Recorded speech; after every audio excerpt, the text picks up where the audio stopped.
Hello and welcome to Braveheart Conversations, where we learn the art of love through brave and compassionate conversations. I'm Jillian Aurora. And I'm Marie Wallace. And we are your hosts today. Good morning. Welcome to Braveheart Conversations. I am Jillian Aurora and I'm here with my co-host, Marie Wallace. Hi everybody. We're super happy to be here with you this morning live. And whatever platform you're joining us on, whether it is Spotify or iTunes or live every week on our Facebook group, we welcome you. If you haven't found our Facebook group yet, please do that. We are at facebook.com/groups/Braveheart Conversations. And there you can see all of our live videos every week. And you can also comment and discuss and ask questions. So please join us there as well. Today, I'm excited we're going to be talking about how to value yourself. Specifically, like how we value ourselves in our actions, like protecting our time and our energy and our effort our and resources. our resources. Yeah. So we inform others how to value us by our actions, by our behavior. So we can say that we value ourselves deeply, and yet if we are, let's say, giving deep discounts, if we are working in a job that doesn't pay us what we're worth, or we are giving our time away for free and then feeling frustrated, our actions are actually informing other people that we don't value our time and we don't value our effort. So I want to talk about this specifically in regards, especially to women, because often we deal with this belief that other people are entitled to our time and our effort, and our resources and our bodies. It's very common to think, because of all of the programming that we've experienced over many generations, it's very common to think that other people are entitled to have, let's say, even effort-wise, well, I'm the wife, so I must clean the house and do the laundry and cook, right? Yes. That's a lot of effort and a lot of time. And it is valuable. It's not something that is just taken for granted and assumed. It's something people get to ask permission for. And so I want to talk about actually raising the requirements for people to access your time, energy, attention, resources. Because people get to ask permission, just like I ask permission to have someone's time, or I ask permission to have someone's effort, and there's an equal energy exchange that gets to happen. I'm also going to require that same value of myself. And this is a big one, because I can understand it up here, and practicing it can be really difficult. Lot harder. Well, like you said, it's just those expectations from generations of what we're used to, and so to break that pattern, we have to be consciously aware that that's the little paradigm we're buying into instead of, Definitely. I often will meet with women who are like, why is this so damn hard? Like, why? I get it. I understand what you're telling me. I understand I'm entitled to myself and my own time and resources. And yet it's like, I feel so guilty. So guilty for taking ownership of what is rightfully mine. Why? And it is because we live in a culture where we are often told, that good women, good wives, good mothers, good friends, good employees, they give and give and give without any barriers, without any limitations, and that there's something wrong with you if you for feel the resentful. team, for the family, for the the greater good. Right, because it's ingrained in us. It's just ingrained. But I've learned to trust myself that when I feel resentful about giving something, it's actually an indicator. Like, that is the divine in me. That is my divine power saying, hey, this is not honoring to you. This is not an equal energy exchange. That resentment is one of the most beautiful gifts that I'm given. It's a feeling saying, hey, listen up. Like, you get to an inner red yourself flag. And so, we can claim that we value ourselves. We can claim that we have self-worth, that we love ourselves. But where are your actions? Just like I'm always talking about letting other people's actions inform you about who they are and what their character is, and if they really respect you or honor you, we are also informing other people by our actions. And so if our words are saying, I value myself, and then our actions are saying, no, never mind, anybody can walk all over me, and I'm actually giving myself at their mercy. So basically what is happening is we're relying on other people to set and hold our boundaries for us instead of taking responsibility of honoring ourselves. So we're waiting for somebody else to do that for us. And we're not being honest with ourselves. Like, it's a big flag for me if I'm not honoring myself and I'm not being honest with myself, because like you said, our words and our actions aren't matching, and pretty soon I'm going, I am lying to myself. I say that I'm doing this, but I'm really, yeah. Yeah. So how do we do this? How do we do this? So really, I think awareness is everything. So when we realize that we are feeling guilt for something that's actually an old programming, we get to do it anyway. So honoring myself means honoring, pieces of myself, time, effort, energy. So what am I giving my attention to? Who am I giving my attention to? How am I using my effort? Am I just giving that away and basically saying it's not valuable because my actions are saying it's not valuable? My time, am I giving with resentment where I'm like, oh gee, I really don't want to go to coffee with that person, or man, I don't want to be standing here in this conversation, and it feels draining. Or my body, do I feel guilty if somebody, rubs my shoulder and I feel uncomfortable? And do I then respond with like, oh, it's not so bad, it's okay, it's whatever? Or do I say, please don't do that. That's my bubble and that doesn't feel good, so please don't do that. Money, do I feel like I'm giving away my resources, my money, and feeling obligated? Yeah, if you're feeling resentful or obligated, that's a good indicator that that's probably not the right energy even to be giving to it, right? And we also have to think about the other person receiving that energy that we're giving out. Because if I'm giving out resentful energy or giving out this obligation, they're going to feel it. And that's not a good exchange for either party. Right. Well, and this goes back to, what I say all the time is what honors me honors everyone. And we often think that if I'm giving, I'm honoring the other person, and I'm not. If I'm giving with resentment or I'm giving in a way that's damaging to me, what is it in me that's saying you need me to damage me? That's pretty sick. That is super sick. That's not honoring. It's not honoring for me, and it's not honoring for them. So we get to come to terms with realizing I'm not the only resource in the world. If it's not something I feel inspired to give, if I don't feel inspired to give my time or energy or resources, I get to trust that there's billions of other people in the world. There's so many other resources that might be a match, that will be a match for that person. And by blessing and releasing, I actually free them to find the resources that do feel honoring and are not harmful. Because when I'm giving out of resentment or I'm feeling depleted when I'm giving, I'm dishonoring me and I'm dishonoring them. Agreed. It's a much healthier perspective, and honoring and releasing and trusting that the right person or a resource will come to them is a very freeing feeling for me.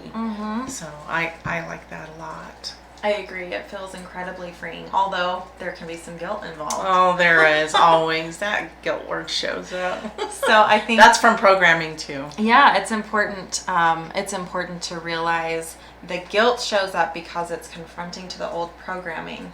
And so the good girl is going to show up, and the good girl is going to say, but don't you know? I have a little religious upbringing that makes me just... Don't you know that good people give and give and give? And How they don't could you feel be so resentful? selfish? How could you be so selfish? Oh. And don't you know that they're already having a hard time, and how dare you put them in a harder spot by not giving to them, right? These are the good girl messages. And these are the voices that show up in my head when I'm confronting these old beliefs and really taking back the entitlement to myself, because that's what this is about. It's taking back the entitlement to myself. I already am born with entitlement to me. That's the only thing I'm entitled to in this lifetime, is my energy, my time, my resources, my body. I don't have to ask permission to have those things. Nobody owes them, or nobody owes me. I don't owe them to someone else. I don't have to ask permission. They're mine. They're mine. And so it's coming back to this sense of truth that I'm entitled to me. When we have been told, especially as women, that so many people are entitled to us first. So yes, you're going to feel the guilt. You are going to feel that you're not entitled. How dare I tell that person no? How dare I tell that person I don't want to spend time with them? How dare I tell that person I don't want them to touch me? How dare I tell that person I'm not going to give them money? And we just want to say to you out there that we struggle right along with you. It's sometimes a lifetime of learning, and we have these conversations because we need to be reminded ourselves. All the time. We have them with ourselves, because as we're saying it to you, we're reminding ourselves that it's important for us to honor ourselves and to stand up for ourselves and to honor the other people in that relationship as well. So just know that you're not alone out there, and we don't have it all figured out. Absolutely not.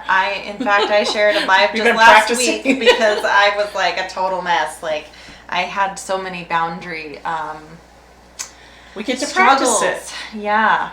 And the universe is so great to provide so many opportunities, because all those mean girl messages come up, like, oh, you're being so mean, and you're rude, and how could you possibly abandon this person? So we deal with those things too, and that's why we're talking about it, because I believe as we talk about these things, we all get better. We all heal, because if I'm having those voices, you're having those voices too. And I believe, when we're struggling, when I hear somebody else say, yeah, I have those voices too, and I struggle and I feel guilty, it's much easier for me to realize the commonality and the unity that we all have, and we're all doing this leveling up together. For sure. Yeah. And that's super key. I want to check in with our listeners really quick. I think I see a question there, and I just want to say hi to everybody. So thank you for being here, Ed, Kirby, Elaine, Karen, Amanda, Thomas, Shay, Ben, Justin, Bill, Melanie, and then let's see, Amanda just answered to an issue I have been dealing with the last few days. Thank you. You're awesome. You are too, Amanda. Thank you so much for being here. I think these are dilemmas that come up for us because we often, we're all kind of awakening to the sense of having boundaries. Like, how do we do this? It feels really weird. Everybody's talking about boundaries, but what does that even mean? And so we're talking about all of the protests that come up. And we're talking about self-worth and how do we do that? What does it look like? Because it's a hot topic right now, but I think a lot of people are thinking, yeah, I want that, but how? How? Yeah, that's the big one. So I'm glad that we're going to talk about that, because you have to know what you want. In order to fight for something, you have to know what you want. And so I think that's probably the biggest thing is, what are you protecting? Is it your time? Is it your resources? And if it is showing up for you as an indicator, then that's a good time to take a look at it. Oh, I forgot that I really need this time. I have some big things coming up where I need to really value my time for about a week. And so it's navigating out and go, okay, what can I do? This is how much time I have. I have to be focused. I have to figure out how much time I have, what I need in that time. So knowing what you want and need is really super important in that particular. Yeah. Clarity and everything. focus. Yeah, very, very important. In fact, I teach this a lot. Very often, we're relying on other people to know what we want, and that's a very unfair. You can't read my mind. We can't read anybody's mind. It's very important that people do the work to be clear about what they want, because it's actually pretty hard to identify what you want. I hear a lot of people identify what they don't want. Mm-hmm. It's a real challenge to sit back and really think about what we want. And then we start to realize how unfair it is to think that somebody else is going to know what we want when I don't even know what I want. Boundary setting requires us to get very clear about a couple of things. It requires us to be very clear about what we want. It also requires us to be very clear about what our rights are. Mm-hmm. Because when I'm feeling violated, I get to identify what right is being violated. And it could be the right to entitlement to myself, right? If somebody is assuming of my time, it's because it's violating my right to my own time. Mm-hmm. If somebody is in my space violating my body, it's because of my entitlement, my right to my own body. Or if somebody is yelling at me, it's my entitlement, my right to having peaceful conversations, mm-hmm. open and honest conversations, whatever the thing is. Whenever you're feeling hurt and resentful, it is informing you of a violation of a right. So get clear about what right it is that you have. And once you're clear about what right it is that you have, then you get to decide, how do I respond when this right is violated? You know, if someone violates my space, my body, how do I respond? Because it's not on the other person, mm-hmm. right? They're responsible for their behavior, but you're the one who gets to dictate this is or isn't okay. Because if you allow them to continue being up in your space, they're going to keep doing it, right? Mm-hmm. You've informed them with your actions that you are going to tolerate it. So it's a two-way street. Everybody takes 100% ownership for themselves. So if I don't like the way Marie's up in my space, right? then I get to say, Marie, back the hell up.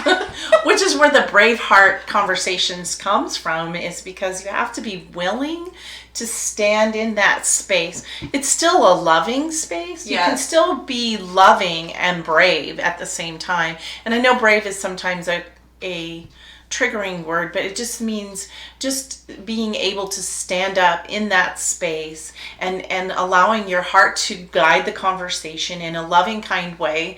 Most people will they'll be shocked a little bit at first, mm-hmm. but most people usually respect that, and they may not even be aware, but it's a brave space to step into. You have to have a lot of courage to ask for what you want, and mm-hmm. it usually turns out pretty well.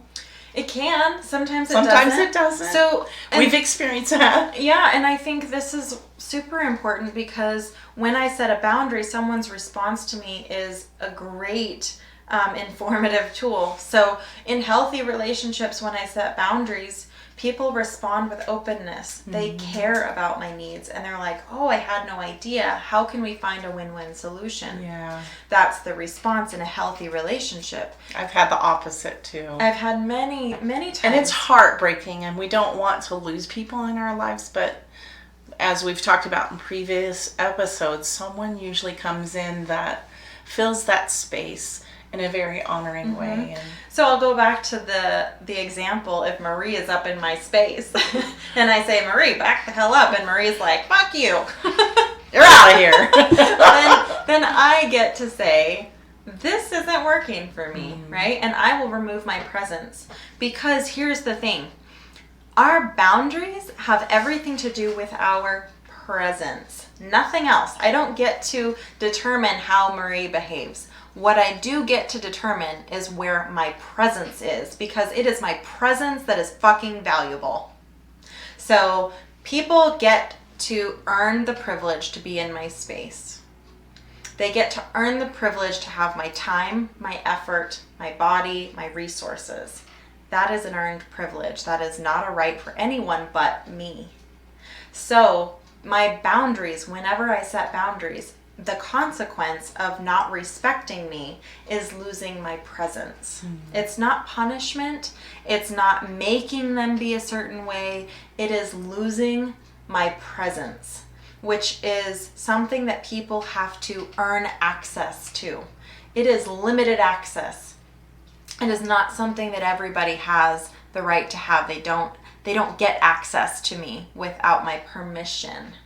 So this is a really key element of boundaries, because boundaries can be very misunderstood. Boundaries can be very, people think of them as rules or things to dictate to other people, and that's not what boundaries are. Boundaries are this, it is self-worth. Boundaries and self-worth are literally the same thing. It is my way of saying this is the requirement to be around me, in my space, accessing me. Well said. Can't say anything to that. So if I get anything but a response from Marie saying, oh, I had no sorry, idea. I didn't know, yeah. I have no problem giving you your space, right? If I have anything but that from Marie, then it's not a punishment, but it is saying, Marie, this just isn't a good fit for me. If the response is still dishonoring.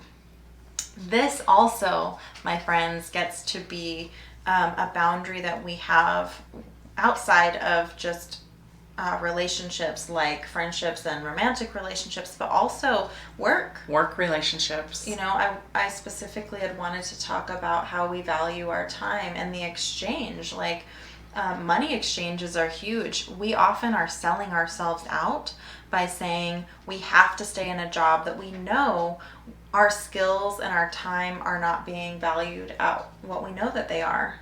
So we get to stop being a bitch to money, and we get to, because very often what we're doing is we're saying, well, I do value myself, but I can't because of money. Just a lot of excuses. So for that conversation we may not want to have.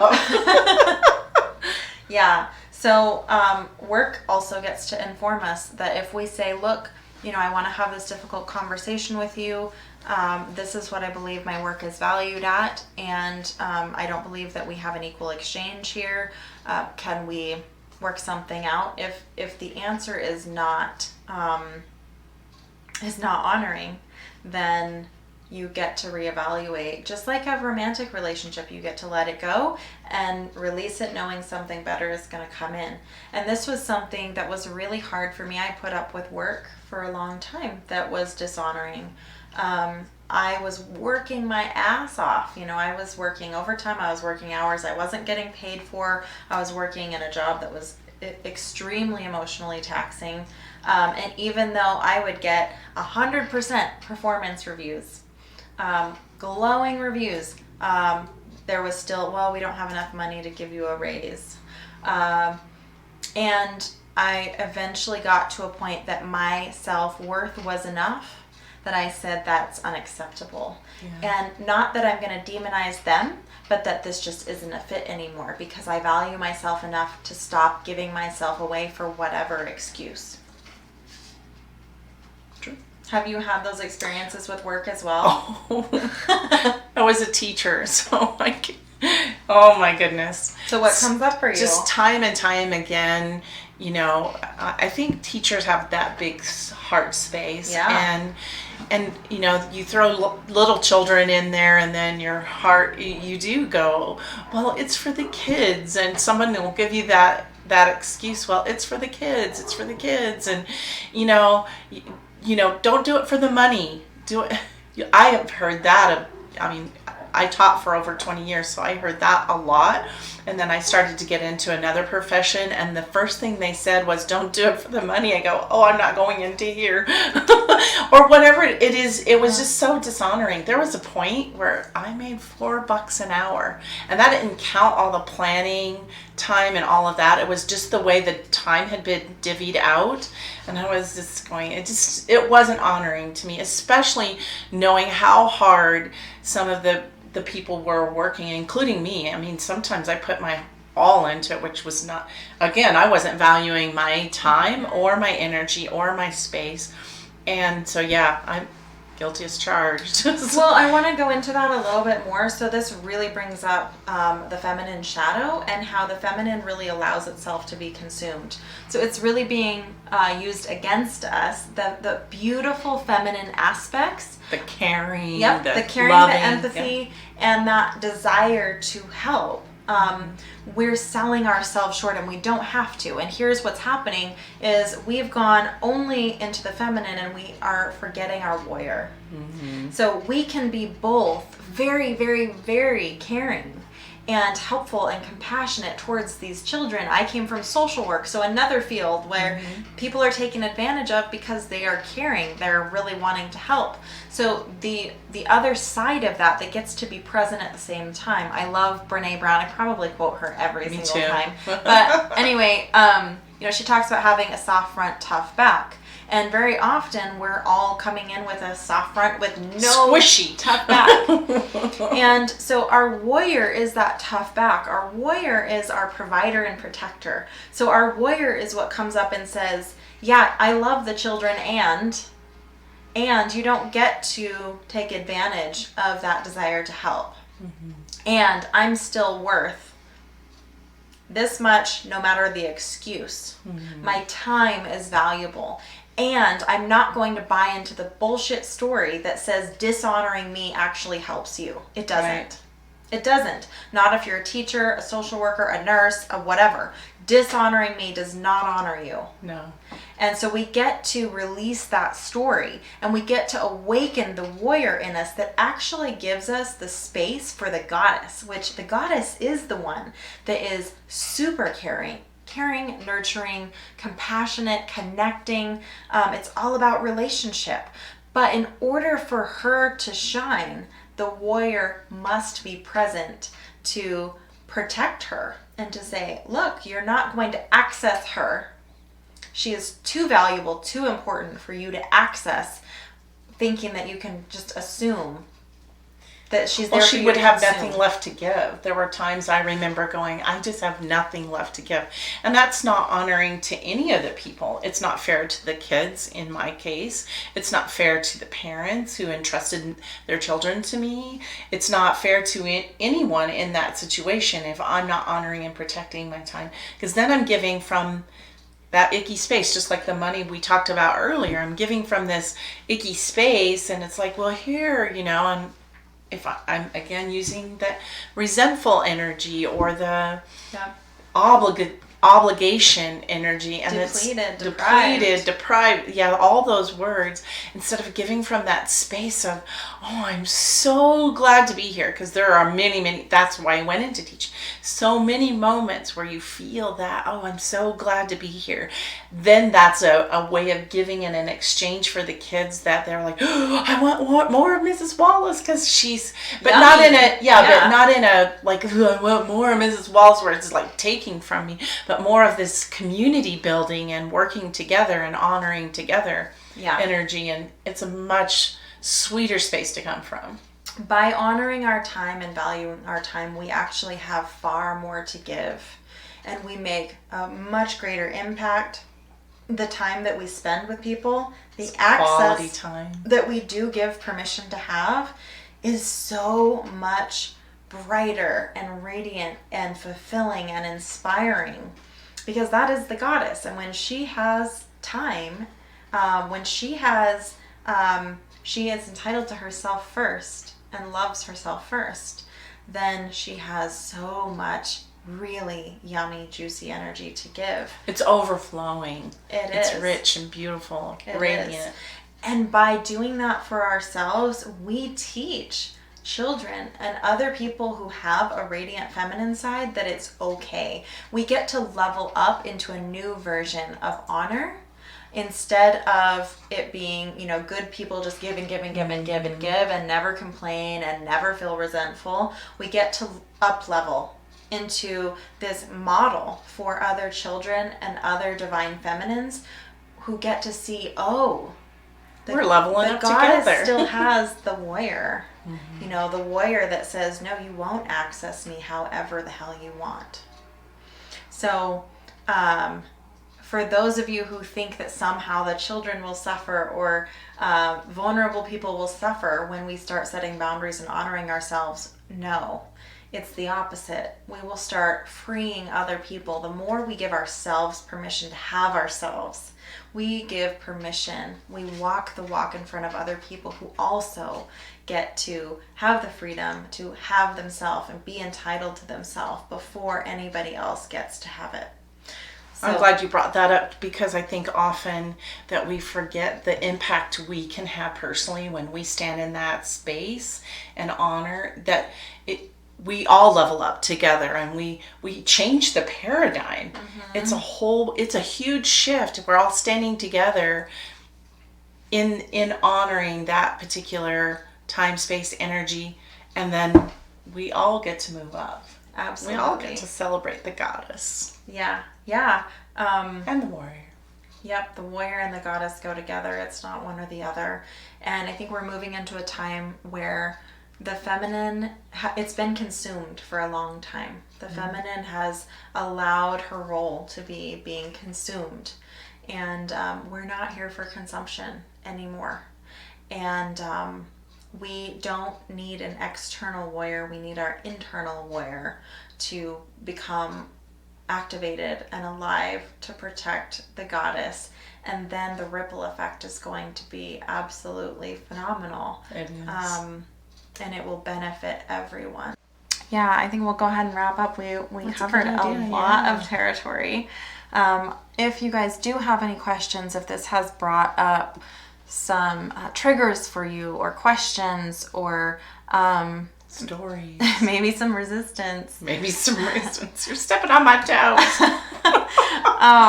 We want to hear about it. Please send us any questions you have or challenges or anything you'd like us to speak about in the future.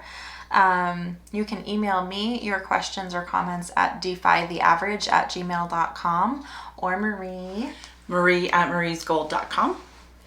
And you can reach out to us through our Facebook page again, which that is facebook.com/groups/Braveheart Conversations. And we would love to connect with you there. And we will connect with you on that page next week as well as we go live again. And I'm just really grateful for all of you guys being here. I'm super excited to go kick ass this week. And I hope you all do the same. Exactly. We will talk to you soon. Bye-bye, guys.